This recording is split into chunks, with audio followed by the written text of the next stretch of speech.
Hi viewers, இன்றைக்கி நம்ம பார்க்க போகிற ரெசிபி என்னென்னா பாசுந்தி. இது ஜிலேபி ஜாங்கிரி கூட சாப்பிட்டா ரொம்ப டேஸ்ட்டாக இருக்குங்க.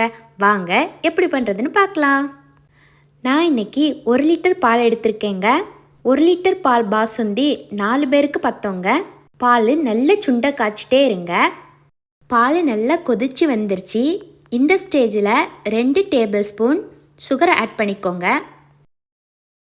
பால் நல்லா கெட்டி ஆகணும். அடி பிடிக்காமல் கிளறிட்டே இருங்க. இனி கொஞ்சமாக ஏலக்காய் பொடி போட்டுக்கோங்க.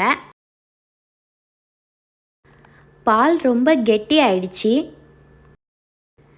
இனி இதில் குங்குமப்பூவும் நட்ஸும் ஆட் பண்ணிக்கோங்க. இன்றைக்கி நான் குங்குமப்பூ போடலை. உங்ககிட்ட குங்குமப்பூ இருந்தால் நீங்கள் போட்டுக்கோங்க. அவ்வளோதாங்க, நம்ம பாசுந்தி ரெடி ஆயிடுச்சு. இதை ஜாங்கிரி ஜிலேபி கூட சாப்பிட்டா செம டேஸ்ட்டாக இருக்குங்க. ஜாங்கிரி ரெசிபி லிங்கு டிஸ்கிரிப்ஷனில் கொடுத்துருக்கேன், கிளிக் பண்ணி பார்த்துக்கோங்க. நீங்களும் உங்கள் வீட்டில் ட்ரை பண்ணிவிட்டு எனக்கு எப்படி இருந்துன்னு கமெண்ட் பண்ணுங்கள். இன்னொரு வீடியோவில் சந்திக்கலாம். அது வரைக்கும் ஸ்டே டியூன். பாய். இந்த வீடியோ உங்களுக்கு பிடிச்சிருந்தா லைக் பண்ணுங்கள், ஷேர் பண்ணுங்கள், சப்ஸ்கிரைப் பண்ணுங்கள். பக்கத்தில் இருக்க பெல் பட்டனையும் கிளிக் பண்ணிக்கோங்க.